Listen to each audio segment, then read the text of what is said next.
Monsieur le Président, l'autorité organise dans une quinzaine de jours un colloque sur le thème territoire numérique.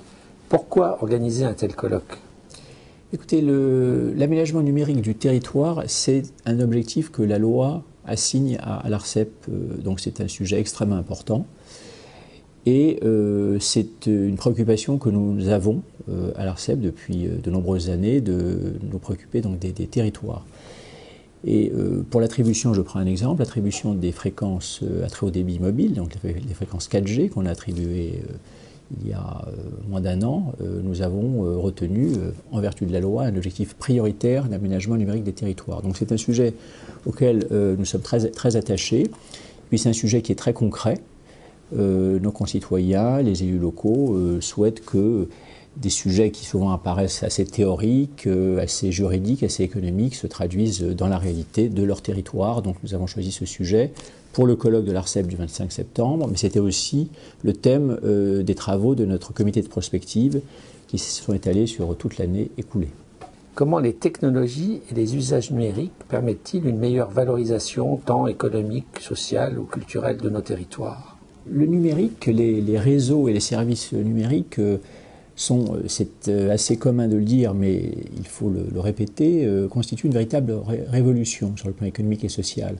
Alors, comme tous les nouveaux réseaux, ils apportent plus d'activité économique, ils sont par eux-mêmes, les investissements qu'ils représentent sont très importants pour l'activité économique. Ça s'est produit pour les chemins de fer à la fin du 19e siècle, pour l'électricité tout au long du 20e siècle, mais les réseaux et les services numériques vont au-delà des réseaux classiques que l'on connaît, donc les chemins de fer ou l'électricité, puisqu'ils permettent par eux-mêmes le développement économique de toutes les sociétés et de toute l'économie.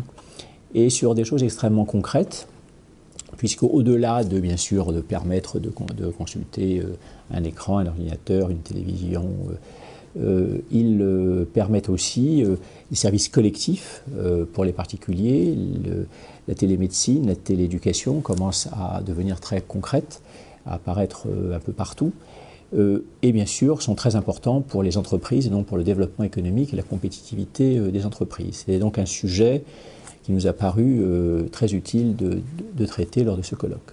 Comment l'écosystème numérique modifie-t-il l'exercice des pouvoirs publics au niveau local, national et supranational?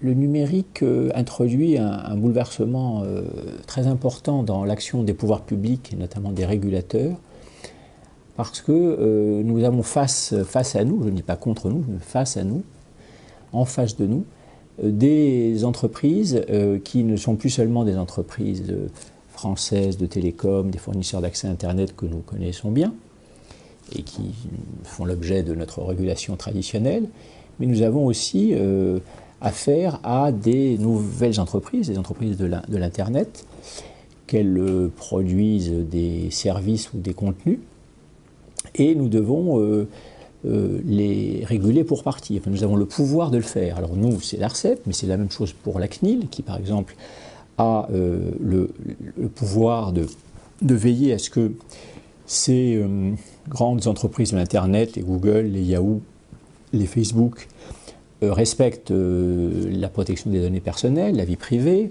ou c'est vrai pour le CSA, qui a bien sûr aussi face à lui des acteurs de l'audiovisuel qui n'ont plus leur réseau sur le territoire national. Et donc, que ce soit nous, l'ARCEP, le CSA, la CNIL ou d'autres régulateurs, nous devons exercer une régulation dont nous avons le pouvoir juridique de le faire, mais il y a des questions d'ordre pratique et opérationnel pour agir sur des acteurs économiques qui ne sont plus sur nos territoires. Et donc, ce sont ces questions que nous souhaitons étudier lors de ce colloque, avec d'autres régulateurs, français ou étrangers, avec des experts, des universitaires. Et ce n'est pas par hasard si j'ai souhaité, elle l'a accepté, que Isabelle Falque-Pierrotin, qui préside la CNIL, conclut notre colloque, parce que la CNIL a très précisément, à pouvoir assurer sa régulation sur des acteurs, des entreprises qui ne sont pas sur le territoire national. Il faut donc passer d'une régulation qui était essentiellement nationale à une régulation qui doit pouvoir agir au-delà de nos frontières. Pouvez-vous nous donner quelques exemples de problèmes que posent ces nouveaux acteurs? Alors, ce ne sont pas forcément des problèmes, c'est simplement des situations économiques nouvelles. Bien, il s'agit par exemple de mieux comprendre et de vérifier que les choses se passent bien, de mieux comprendre les relations qui existent entre des fournisseurs d'accès Internet français, par exemple France Télécom, SFR, Free, Bouygues Télécom, donc nos FAI bien connus, les plus importants, mais les plus petits aussi, d'autres aussi. Donc les relations qui existent entre eux et les opérateurs de l'Internet, du web, donc ceux que je citais tout à l'heure, c'est les plus connus, Facebook, Google, mais aussi Dailymotion, qui est un acteur français. Quelles relations économiques établissent-ils entre eux? Quelles sont les conditions techniques et tarifaires dans lesquelles les contenus et les services de ces grands opérateurs du web sont acheminés par les réseaux des fournisseurs d'accès à Internet?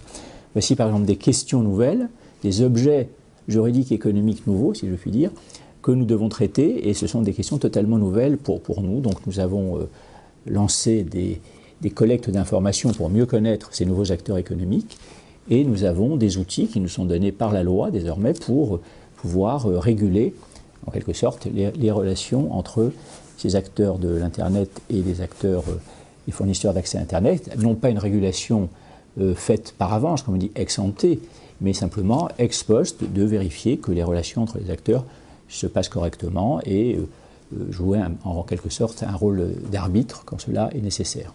En quelque sorte, il s'agit de la suite du débat que l'ARCEP avait initié il y a 2 ans sur la neutralité du net. En 2009, nous avions, en précurseur, en avant-garde au niveau européen, organisé ce grand colloque international sur la neutralité du net. La neutralité du net, ça se définit très simplement, c'est important de l'avoir en tête, c'est qu'il doit y avoir une séparation absolue entre les contenus et les contenants.